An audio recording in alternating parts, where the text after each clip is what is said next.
अस्सलाम वालेकुम student. SQL functions हम कर रहे थे कि हम डिफरेंट फंक्शंस कैसे अप्लाई करते हैं, फंक्शंस फार्मूलाज जिनके थ्रू हम कोई कैलकुलेशन परफॉर्म कर रहे होते हैं। हमने काउंट, मिनिमम और मैक्सिमम के फंक्शंस को अप्लाई किया था। आज हम एवरेज के फंक्शन को और बाकी फंक्शंस को देखेंगे। तो एवरेज का फंक्शन बेसिकली क्या करता है कि जितनी भी वैल्यूज़ होती हैं उन सब की एवरेज कैलकुलेट करके हमें दे देता है। एवरेज क्या होता है? Sum of values divided by number of values. इसको अप्लाई करने का मेथड, इसका सिंटैक्स क्या है कि हम ए बी जी का कीवर्ड लिखते हैं और ब्रैकेट के अंदर हम उसे बताते हैं कि हमने सारी वैल्यूज़ की एवरेज लेनी है तो ऑल। अगर हमने डिस्टिंक्ट करना है तो हम लिख सकते हैं कि डिस्टिंक्ट, कि जो वैल्यूज़ डुप्लीकेट नहीं है, जो एक एक दफ़ा आई हैं, उनकी एवरेज फाइंड आउट करें। और उसके बाद हम एक्सप्रेशन देते हैं कि किसका हमने एवरेज फाइंड करनी है। इसमें हम कॉलम नेम देते हैं। अब ये देखिए उन्होंने एक क्यूरी लिखी हुई है, write a query that calculates average salary of all employees. तो ऑल का वर्ड हम लिखते नहीं है, वो बाय डिफ़ॉल्ट ऑल ही होता है। तो उन्होंने क्या लिखा है? सिलेक्ट एवरेज फंक्शन, और ब्रैकेट के अंदर उन्होंने क्या दे दिया? एक्सप्रेशन दे दिया है कि जो सैलरी का कॉलम है उसकी एवरेज कैलकुलेट कर दो, तो हमारे पास उसकी एवरेज आ जाएगी। और फिर अगर हम इसके साथ लिखेंगे डिस्टिंक्ट, तो वो क्या करेगा? सिर्फ यूनिक वैल्यूज़ की एवरेज को कैलकुलेट करके बताएगा। हम अपनी डेटाबेस ओपन करके इसको अप्लाई कर लेते हैं। सैम्पल एसक्यूएल को मैंने ओपन किया। अब मैं क्रिएट क्यूरी डिज़ाइन में जाके इसको हम क्लोज करते हैं। एसक्यूएल व्यू ओपन किया और हमने क्या करना था? सिलेक्ट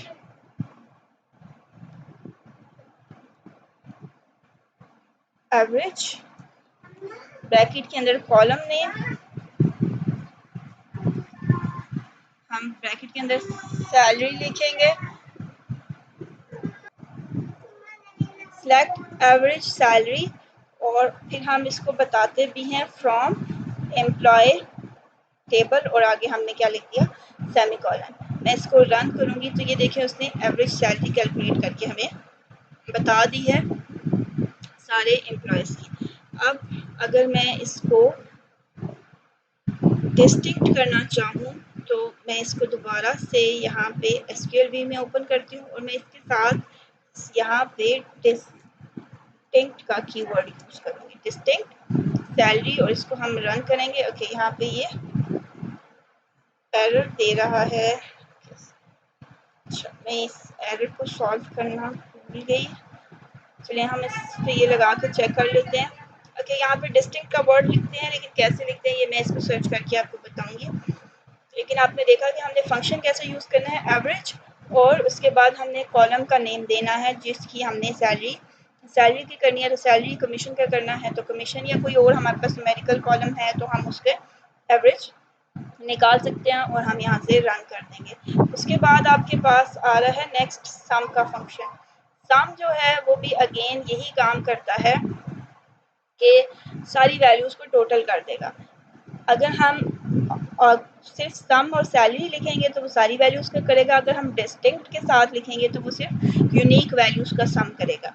तो यहाँ पे हम आप साथ कंडीशन भी दे सकते हैं। अब अगर मैं आपको इसको रन करके दिखाऊं, ये बहुत सिंपल फंक्शंस हैं सारे, हमें सिर्फ इनका नाम लिखना है, sum of salary from employee. अब यहाँ पे हम कंडीशन भी लगा सकते हैं, where job is equals to clerk. सिर्फ उन एम्प्लॉयज़ की सैलरीज को सम करेगा जिनकी जॉब किसके इक्वल है? क्लर्क के।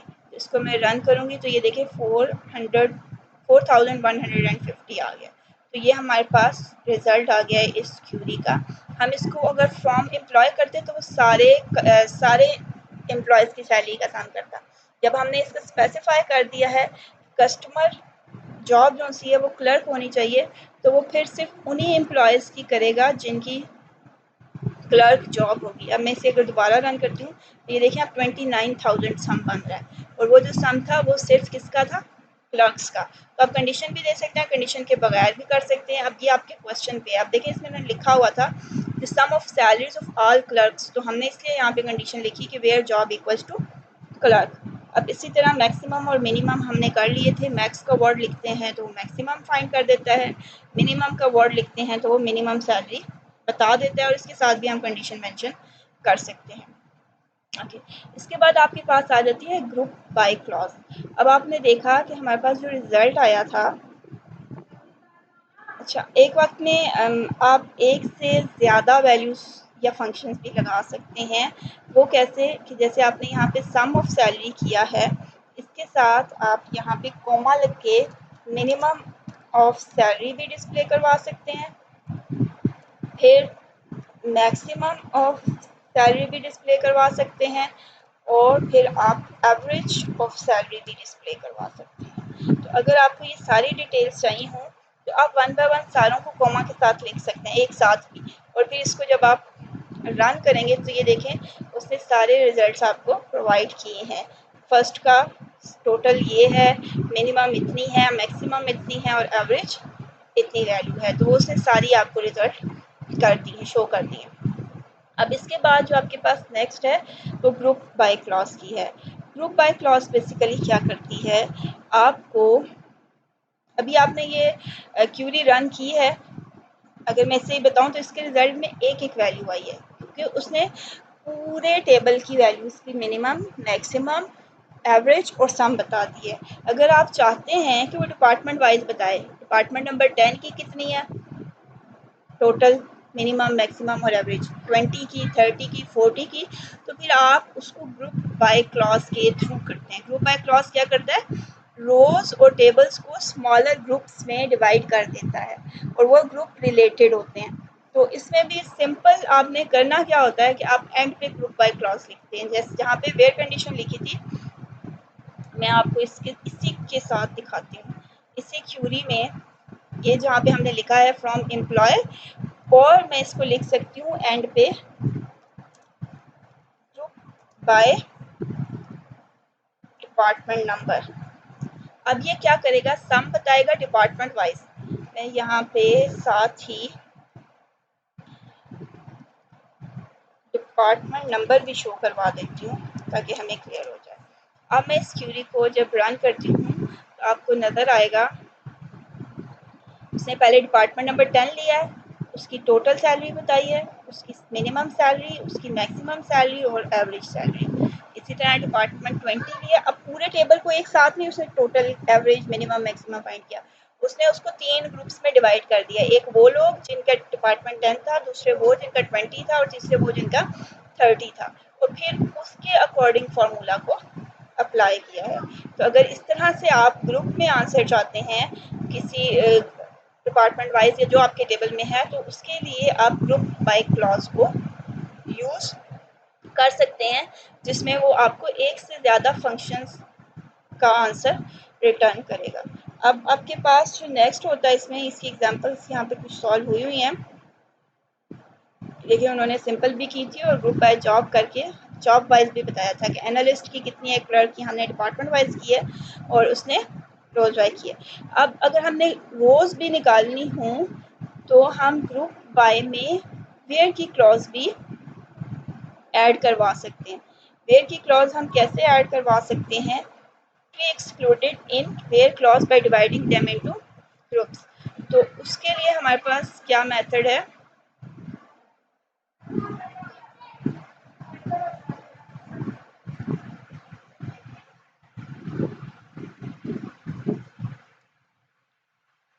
उसके लिए हमारे पास मेथड क्या है कि हम ये देखें वेयर की क्लॉज पहले लिखेंगे और फिर ग्रुप बाय की क्लॉज लिखेंगे। अब अगर मैंने group by department, group by job वाली उन्होंने किया हुआ है, तो हम भी यहाँ पे जॉब कर देते हैं, जॉब फ्रॉम एम्प्लॉय। तो पहले वेयर क्लॉज आएगी, ग्रुप बाय बाद में आती है। तो ये सीक्वेंस भी मैटर करता है, आपने ये भी याद रखना है कि वेयर, सिलेक्ट फ्रॉम वेयर, और उसके बाद ऑर्डर बाय या ग्रुप बाय जो भी क्लॉजेज हैं वो आती हैं। तो वेयर जॉब इज, उन्होंने नॉट इक्वल लिखा है, is not equal to manager. Manager को हमने एक्सक्लूड कर दिया, मैनेजर नहीं आना चाहिए बाकी सारे, और ग्रुप बाय हमने क्या किया उसे जॉब। तो हम इसको रन करते हैं, syntax error from where clause,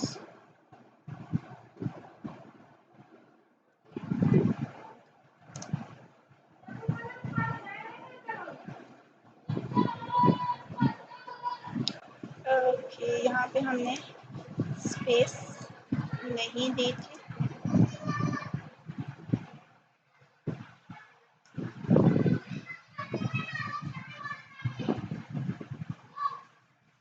यहाँ पे कोटेशन मार्क आता है क्योंकि ये टेक्स्ट वैल्यू थी। भी इसमें एरर है।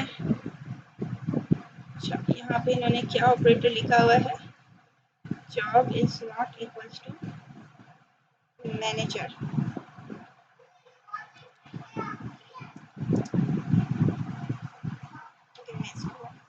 ठीक है, यहाँ पे नॉट इक्वल के लिए साइन चेंज था। तो अब आप देखें, उसने आपको एनालिस्ट के जॉब की भी सारी वैल्यूज बता दी हैं, क्लर्क, प्रेसिडेंट और सेल्समैन की, लेकिन मैनेजर की नहीं बताई क्योंकि मैनेजर को हमने एक्सक्लूड कर दिया था अपने डेटा में से।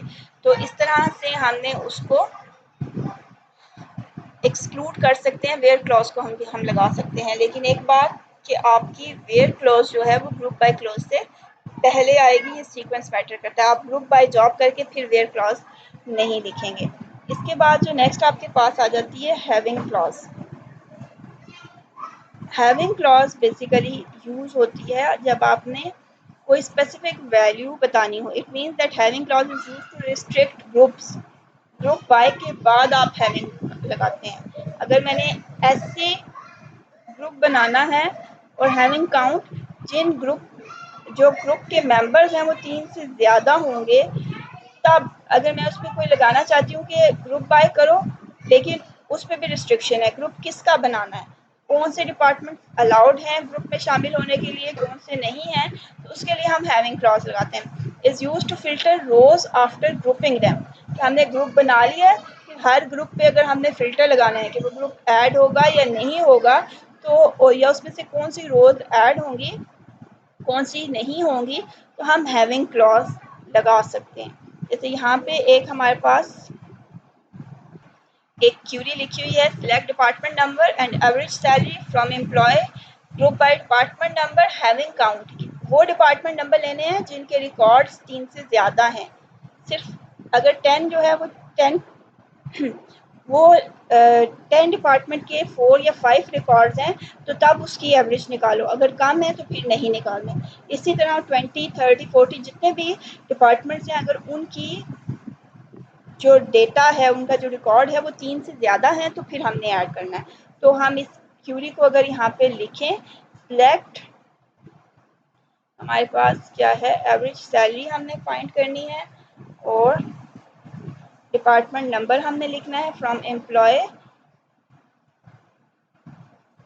ओके, अब हम यहाँ पे फ्रॉम नहीं लिख रहे, और ग्रुप बाय हमने इसे किया है डिपार्टमेंट नंबर हैविंग। अब हैविंग के साथ आप फंक्शन दोबारा लगा रहे हैं। यहाँ ऊपर आपने सैलरी एवरेज का फंक्शन लगाया और नीचे आप काउंट का फंक्शन लगा रहे हैं। और काउंट का फंक्शन भी कैसे लगा रहे हैं कि पूरे रिकॉर्ड को आप काउंट कर रहे हैं, ग्रेटर देन 3, कि जो ये डिपार्टमेंट नंबर का आपने ग्रुप बनाया है उसमें जो पहला डिपार्टमेंट नंबर आ रहा है उसकी वैल्यूज़ काउंट करो कितनी है, अगर 3 से ज़्यादा है तो वो हमें शो करवा दो। तो मैं इसको रन करती हूँ, तो ये देखें कि जो 2 डिपार्टमेंट थे 20 और 30 जिनकी वैल्यूज़ 3 से ज़्यादा थी तो उसने उनका रिकॉर्ड शो करवा दिया। अगर मैं एम्प्लॉय का टेबल ओपन करूँ तो ये देखें 20 1 2 3 4 बार 5 बार आ रहा है, और 10 1 2 और 3 टाइम्स आया है। ग्रेटर देन 3 नहीं है, इक्वल्स टू 3 है, तो इसलिए उसने इसको एक्सक्लूड कर दिया और बाकी सारे डिपार्टमेंट का रिकॉर्ड हमें शो करवा दिया। सो हैविंग क्लॉज को आप यूज़ कर रहे हैं अपने ग्रुप्स पे दोबारा रिस्ट्रिक्शन लगाने के लिए कि कौन से ग्रुप को ऐड करना है और कौन से ग्रुप को ऐड नहीं करना। इसी तरह आपके पास आ गया है एक और क्यूरी लिखी हुई है, इसको आप अंडरस्टैंड करेंगे कि किस तरह वो हमें शो कर रहा है। ग्रुप बाय हैविंग की क्यूरीज लिखी हुई है। अब इसके बाद आपके पास एक इम्पॉर्टेंट चीज़ आ जाती है, ऑर्डर ऑफ क्लॉजेस।